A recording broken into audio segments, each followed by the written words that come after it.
सोते से समझ जाओ कि पूर्णिमा को सत्यनारायण की कथा करने का बोला।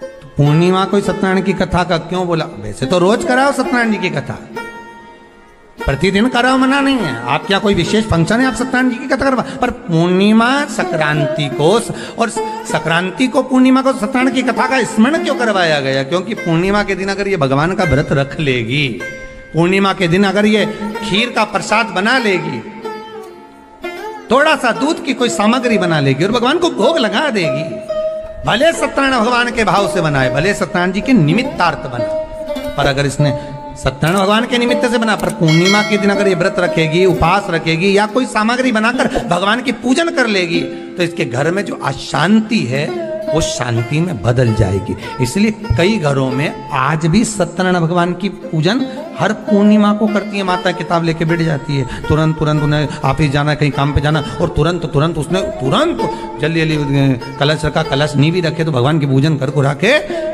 ब्राह्मण देवता को बुला लेगी, ब्राह्मण नहीं आएंगे तो खुद कर लेगी, पर करती जरूर है। इतना सा आटा सेक लेगी, पंजेरी बनाई, सीरा बनाई, मिठाई रख दो, कुछ भी करेगी पर सत्यनारायण की कथा कर लेगी। उसका मन लग गया उसमें, मतलब पूर्णिमा को करना है। उसको करने से क्या होता है? शांति रहती, शीतलता रहती। जिसके घर में हर महीने की पूर्णिमा को खीर बनती हो, ध्यान दीजिएगा, बहुत सुंदर संवाद चल रहा है, बहुत ध्यान देने वाली बात है। प्रत्येक महीने की पूर्णिमा को जिसके घर में दूध की सामग्री बनती हो, दूध की सामग्री तैयार होती हो, खीर प्रसाद तैयार होता हो, उसके घर में कभी क्लेश नहीं हो सकता। चाहे सास बहू एक दूसरे के सामने वो कहे ना, वो सांप और नेवले की लड़ाई क्यों ना, फिर भी शांति हो जाती है। पर प्रत्येक महीने की पूर्णिमा होना चाहिए। ये नहीं कि तुमने एक महीने की पूर्णिमा पे बना लिया और दूसरे महीने की पूर्णिमा को गायब कर दिया। फिर किसी ने कह दिया आज चूरमा तो बन रहा है, दाल बाटी तो बन रही है चूरमे के साथ में, लड्डू बन रहे हैं, तो काय को खीर बना रही हो? तो तुमने अब वो खीर प्रसाद। महापुराण की कथा कहती है, महाराज पूर्णिमा का जो चंद्र है वो विशाल का है, और उस चंद्र की पूर्णता में हमारी अभिलाषाएं भी पूर्ण हो। आप आस्था चैनल के माध्यम से जितने लोग कथा सुन रहे हैं, फेसबुक यूट्यूब पर जितने कथा सुन रहे हैं, और कुबेरेश्वर धाम में जितने कथा सुन रहे हैं, आप में से कितने लोग हैं जो पूर्णिमा का व्रत करते हैं? जो माताएं करती हो जरा हाथ उठाइए। पूर्णिमा का व्रत जो करते हो ना आप लोग, रखिए।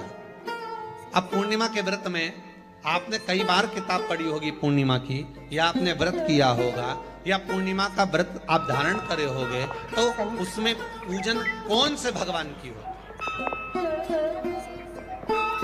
पूर्णिमा के व्रत में किस भगवान की पूजन होती है? तो कहा पूर्णिमा के व्रत में केले के खंभ लगाकर पूर्णिमा का जो अध्यापन होता है, पूर्णिमा की जो पूजन होती है, उस पूजन में शंकर और पार्वती की पूजन की,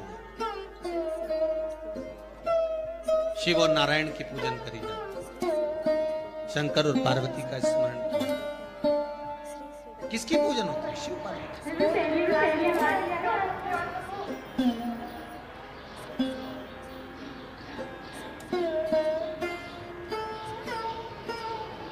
क्यों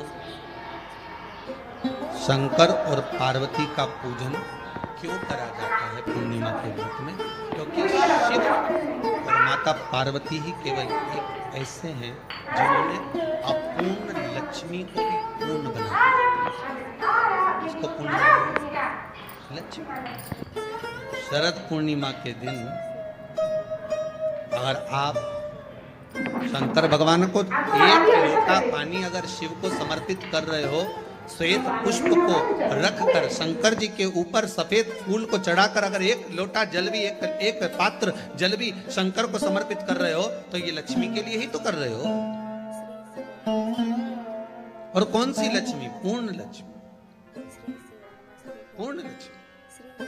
आपको पहले भी कथा में कहा, एक बार भगवान विष्णु के सामने लक्ष्मी मैया ने बहुत तेज स्वर में कह दिया था, नारायण, दुनिया के लोग आपका नाम जपते हैं, दुनिया के लोग नारायण नारायण कहते हैं, दुनिया के लोग आपका भजन करते हैं, पर सत्य मायने में